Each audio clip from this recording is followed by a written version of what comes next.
ஓம் நம சிவாய. வணக்கம் அன்பர்களே. இன்று நாம் காணப்போகும் ஆன்மீக தலத்துடன் கூடிய ஆன்மீக தகவல் கோவூர் ஸ்ரீ சுந்தரேஸ்வரர் திருக்கோவில். இது சென்னையின் புறநகர் பகுதியான கோவூரில் அமைந்துள்ளது. 9 நவகிரக தலங்களில் இது புதன் பகவானுக்கு உரிய தலமாகும். கிபி 965 இக்கோயில் கட்டப்பட்டுள்ளது. முதன்மை கடவுள் சிவபெருமானின் வடிவமான சுந்தரேஸ்வரர் மற்றும் பார்வதி தேவியின் வடிவமான சௌந்தராம்பிகை. இக்கோவிலின் புராணத்தை காண்போம். மாங்காட்டில் காமாட்சி தேவி சிவபெருமானிடம் தன்னை திருமணம் செய்து கொள்ள வேண்டி நெருப்பின் மீது தவம் செய்தார். தேவியின் தவம் மிகவும் தீவிரமானது. ஊர் முழுவதும் மிகுந்த வெப்பம் அனைத்து உயிரினங்களையும் துன்பப்படுத்தியது. இது ஒரு புறம் இருக்க, சிவபெருமானோ கண்களை மூடி ஆழ்ந்த தியானத்தில் இருந்தார்.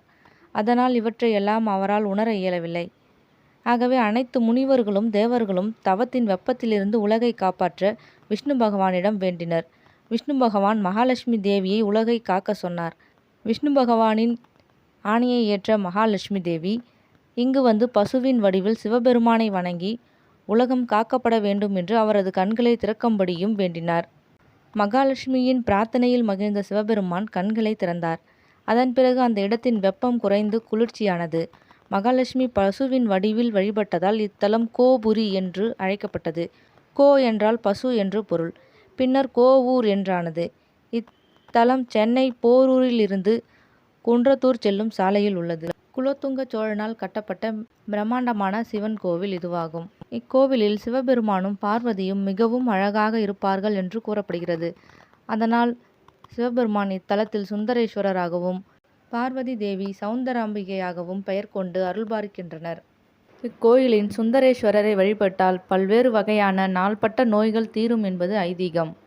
அருள்மிகு சுந்தரேஸ்வரர் சௌந்தராம்பிகை மட்டுமன்றி ஸ்ரீ வீரபத்திரர், ஸ்ரீ வள்ளி தெய்வானையுடன் முருகன், 63 நாயன்மார்கள், நவகிரகங்கள் என தனித்தனி சன்னதிகள் உள்ளன.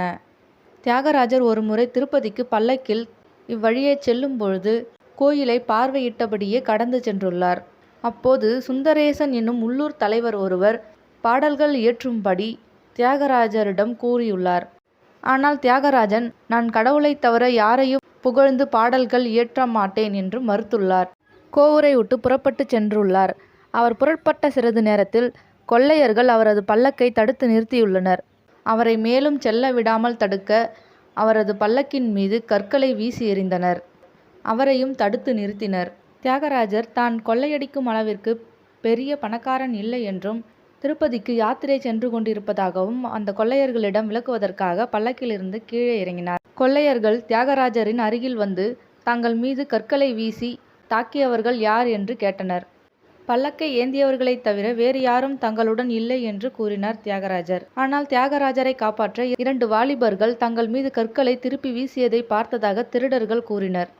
அவர்கள் இருவரும் வேறு யாரும் அல்ல, தன்னை காப்பாற்ற வந்த ஸ்ரீராமனும் ஸ்ரீ லக்ஷ்மணனும் தான் என்பதை தியாகராஜர் உணர்ந்தார். இந்த இடத்தில் ஏதோ சக்தி இருப்பதை உணர்ந்த தியாகராஜர் மீண்டும் கோவூர் கோவிலுக்கு வந்தார். கோவூர் பஞ்சரத்தினம் என்ற 5 பாடல்களை பாடினார். மனிதர்கள் யாரையும் புகழ்ந்து பாடமாட்டேன் என்று கூறிய தியாகராஜர் தன்னை மட்டும் புகழ்ந்து பாடியதாக உள்ளூர் தலைவர் நினைத்தார். அந்த பாடல்களில் சுந்தரேஸ்வரர் என்பது தனி நபரை அல்ல, அருள்மிகு ஸ்ரீ சுந்தரேஸ்வரர் என்பதை விளக்கினார் தியாகராஜர். தியாகராஜர் இயற்றிய பெரும்பான்மையான பாடல்கள் ஸ்ரீராமரை பற்றியவையே. மற்ற கடவுள்கள் பற்றி பாடல்கள் இயற்றிய சில இடங்களில் இதுவும் ஒன்று. குன்றத்தூரில் பிறந்த சேக்கிழார் இங்குதான் பெரிய புராணம் எழுதத் தொடங்கினார்.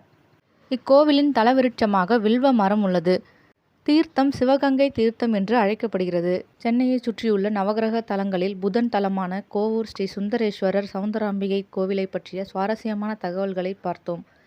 காணொளியை கண்ட அனைவருக்கும் மிக்க நன்றி.